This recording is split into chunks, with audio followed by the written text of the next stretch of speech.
മുഖ്യമന്ത്രിയുടെ മുഖം ജനം കാണാൻ മോഹൻലാലിനെ ഒപ്പമുയർത്തേണ്ട ഗതികേട്. ഇത് കേരള ജനങ്ങൾക്ക് അല്ല, നിങ്ങളെ ജനം ടിവിക്കാ.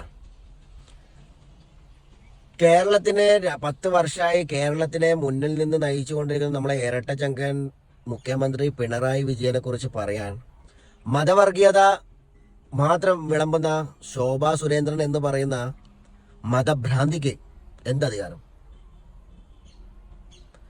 നിങ്ങളിൽ ആരും ഇന്ത്യത്തിലെ ആൾക്കാരില്ലേ? നിങ്ങളുടെ ചില ആശയങ്ങളുമായി സംയോജിപ്പെടുത്തല്ല നമ്മുടെ മുഖ്യമന്ത്രിയും കമ്മ്യൂണിസ്റ്റ് പാർട്ടിയും. കാരണം ഒന്നും അറിയാത്ത ചിണ്ടം പൊട്ടനെ പിടിച്ച് തൃശ്ശൂരിൽ കൊണ്ടിരുത്തി വോട്ട് കച്ചവടം നടത്തി ചില വോട്ട് പിടിച്ചെടുത്ത് സ്ഥാനം കൊടുക്കുകയും അതെല്ലാം ചെയ്തതിന് ശേഷം ഒരു നയാ പൈസയുടെ ഒരു തൃശ്ശൂരിലെ നാട്ടുകാർക്കും ആയിക്കോട്ടെ, കേരളത്തിലെ എവിടെയുള്ള ആൾക്കാർക്കും ആയിക്കോട്ടെ, അയാളെ കൊണ്ട് എന്തെങ്കിലും ഒരു ഉപയോഗം ഉണ്ടായതായിട്ട് ഞാൻ കണ്ടിട്ടില്ല. നിങ്ങൾക്ക് എന്തെങ്കിലും അറിയെങ്കിലും ഒന്ന് കമന്റ് ബോക്സിൽ ഇടാൻ പറ്റുന്ന ഏതെങ്കിലും ഓരോരുത്തരും ശക്തി ഉണ്ടെങ്കിൽ അതൊന്ന് ഇട്ട് കാണിച്ചു തരണം.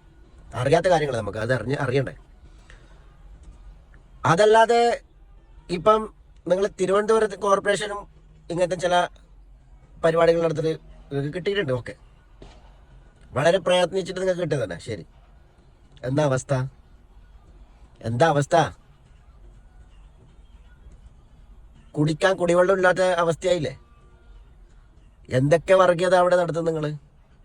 നടത്താൻ പറ്റുന്നത്ര കേരള ജനതകൾക്കൊരു രീതിയുണ്ട്. ഒന്നിക്കലും ഒരു അവസരം കൊടുത്തു നോക്കും. അതിൽ പിന്നെ പഴച്ചു കഴിഞ്ഞാലല്ലേ മക്കളെ പൊടി പോലും ഉണ്ടാവില്ല കാണാൻ. അത്രയേ പറയാനുള്ളൂ.